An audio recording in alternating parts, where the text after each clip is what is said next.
Ô William, eu queria pegar um gancho, né, nesse assunto que você falou, e falando um pouco da minha história, né? Eu acho que de história de vida, assim, do que a minha família representa pra mim, do que eu vi da minha família, e é sobre tudo isso que você falou. Eu odeio, mas é uma rejeição minha, o lugar de vítima, o status vítima. Mesmo quando eu acho que eu me encontrei na situação mais difícil da minha vida, eu nunca me coloquei no lugar de vítima. Ou, ó céus, ó vida, Deus, porque eu e não o vizinho? Por que isso aconteceu comigo? E eu sempre pensei, eu acho que Deus tem um propósito. Talvez ele é muito Logo no começo você já pensava assim? Logo no começo. Logo no começo. Eu nunca fiquei no questionamento. Óbvio que você fala, pô, Deus, tá difícil aqui, né? Sim. Né? Mas eu nunca tive essa questão de Deus, por que comigo? E aquele ódio da vida, e aquele... Eu pensei de uma forma assim, eu acho que Deus tá querendo dar um recado que talvez eu não tô conseguindo pegar aqui nesse momento. Tá difícil essa situação, mas tentando passar por isso. E por que você acha que... Aí é uma opinião, quero sua opinião sobre isso. Por que você acha que o status vítima, o status eu sou um coitado, Deus fez isso comigo, eu não merecia isso...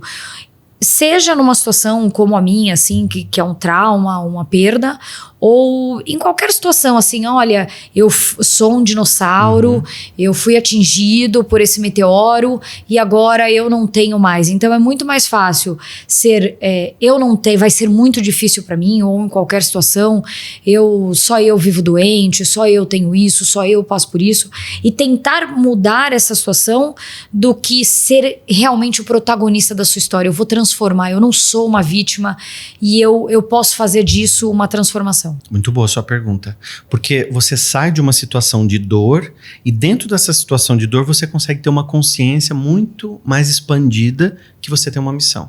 Você tem um propósito, que aquilo é um recado, que aquilo é uma missão, vai ajudar tantos outros pais. Mas não é bem assim que acontece na nossa cultura. Então tem alguns pontos bem importantes. A questão cultural, então o coitado é visto assim, é olhado como eu vou dar atenção para ele. E a questão religiosa.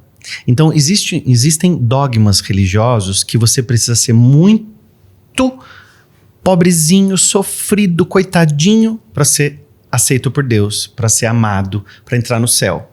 Então na cultura do Brasil, por exemplo, a gente olha que eu preciso ser pobre, eu preciso ser o coitado e humildezinho, porque daí eu entro no céu. Se a gente olha para o americano, por exemplo, a cultura dele é totalmente diferente. Lá, quem não é próspero é que não tem Deus.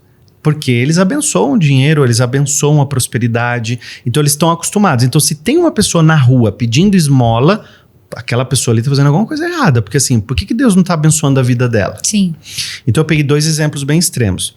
Quando a gente vem pro Brasil, a gente tem uma cultura, a gente tem uma religião, a gente tem as religiões hoje, muito, até alguns anos atrás, muito difundida do coitadinho.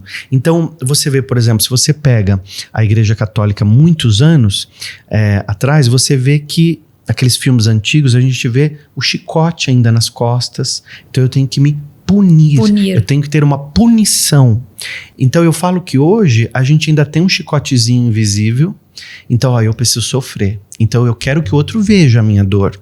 Então quando o outro chega perto de mim, eu digo, olha como eu sofro, olha como as coisas para mim são difíceis. É esse chicotinho invisível. Olha como... Eu tenho horror. Horror alguém ver isso. Quando você diz assim... Sou do lado oposto. Eu tô com uma dor nesse braço. A pessoa, nossa, você precisa ver o meu. O meu, olha, eu não tava, de manhã não estava mexendo, agora que melhorou. Então ela vai te contar uma dor maior do que a dela. Sim. Por quê? Chicotinho invisível de novo. Então a gente tem isso culturalmente, religiosamente. Há alguns anos para cá, as religiões passaram a falar mais de prosperidade. Em falar assim, por que você não é próspero? Por que você não? Então ainda tem muito a se caminhar em relação a isso. A diferenciar a humildade de pobreza. Por exemplo, eu não posso falar que Madre Teresa de Calcutá não foi uma mulher extremamente próspera. Olha o movimento que ela fez no mundo. Sim. Na cultura dela, dentro da religião dela. Eu não posso falar que Gandhi não foi um homem extremamente próspero. mesmo se vestindo com simplicidade. Olha, ele conseguiu fazer uma população, um país inteiro, fazer uma guerra sem uma arma, sem um tiro, e ele conseguiu fazer a Índia se livrar da Inglaterra. Gandhi foi extremamente simples. Chico Xavier, você olha para o Chico Xavier e você fala, não, aí não, esse homem é extremamente humilde, pobrezinho. Aí, não, ele nunca foi o coitadinho pobrezinho. Ele foi humilde, escolheu ter uma vida pobre, entre aspas, na simplicidade dele, mas foi um dos homens mais prósperos que eu já vi. Ele escreveu mais de 500 livros. Eu escrevi 30, eu sei o trabalho que dá, mas ele escrever 500. É muito tempo. Ela escrevendo à mão. E ele não tinha um olho, né? Então ele tinha muita dificuldade. E escrevendo mais de 500 livros à mão, noites e noites acordado. Então, dei 3 exemplos de 3 culturas, de 3 religiões diferentes, para a gente poder observar que a gente pode olhar e sair do papel de vítima. Sim. Porque se a cultura É que sair do papel de vítima dá trabalho, é o que a gente está falando. E eu posso dar uma terceira, que seria terapêutica, esse pilar é terapêutico, que é bem ali uma coisa que eu gosto de falar, que eu acho que quando a pessoa se coloca no papel de vítima, ela tem uma carência muito grande. Então ela aprendeu que para ser amada e a ser aceita e ter o olhar do outro, eu preciso estar na dor. E a gente é um pouco culpado disso, porque assim, quando a criança tá com febre, a gente fala para ela ficar em casa, não vai pra escola hoje, a mãe vai fazer uma comidinha, fica aqui na cama, hoje você não vai para casa. Então a gente aconchega quando a criança tá sofrendo, né? Então a gente aprende que, pera um pouco, eu tava aqui... Se eu tô doente, minha mãe vai me dar atenção, então... Eu tenho pessoas hoje com 60 anos que estão falando que tá doente para ter o olhar do filho, para ter o olhar do marido, para ter o olhar da esposa, para ter alguém olhando, dando uma comidinha. E aí, como todo mundo já não dá bola mais, essa pessoa vai criando cada vez mais situações. E cria, viu? Ela cria dor, cria doenças, cria problemas. E passa a viver aquilo e provar para você que ela sofre sim. Você vê que hoje a gente tá aí tantos anos depois da pandemia já, né? Sim. Você conversa com as pessoas, aí você tem o antes da pandemia e o depois da pandemia. E tem gente que você conversa que ela te dá o currículo pós-pandemia. Então você chega, você conversa, você tá bem? Tô, mas você sabe, né? Depois da pandemia, eu perdi um pouco da audição, eu perdi um pouco de não sei o quê, eu não sinto mais o sabor das coisas e eu fiquei cansado. Olha como eu tô cansado. Tem 5 anos isso. Você já imaginou quantas vezes essa pessoa repetiu em 5 anos... que ela não tá ouvindo mais, real, que ela não já, tá mais fazendo. Você já viu gente fazer isso? Sim. É o resto real, da vida. Porque ela tá sempre a nova realidade dela. Ela visualiza e reforça isso todos os dias. Ela só vai ver isso. E aí você não perguntou nada, mas ela te dá o currículo da dela. Nossa, isso é muito Ela vai te contar isso. Então, ó, eu fiquei assim, fiquei assado. Não, minha memória tá uma porcaria. Isso foi depois da pandemia. Aí você fala, você tem lido? Não. Você tá ficando horas no celular. Você não tá dormindo direito, sua memória tá cansada, você tá cansado demais. Não é mais lá atrás. Sim. Porque a gente vai se reprogramando, o corpo é inteligentíssimo. Sim. O corpo se regenera, a mente e tal. Então a gente precisa escolher. Eu quero sair da dor, sair do papel do carente, se amar, né? Sim. Olhar pra si. As pessoas precisam saber o seguinte, não é feio olhar pra você, falar de você, ter o seu autocuidado, porque parece, você é muito egoísta, você só pensa em você. Não é sobre pensar em você, é sobre você saber de você.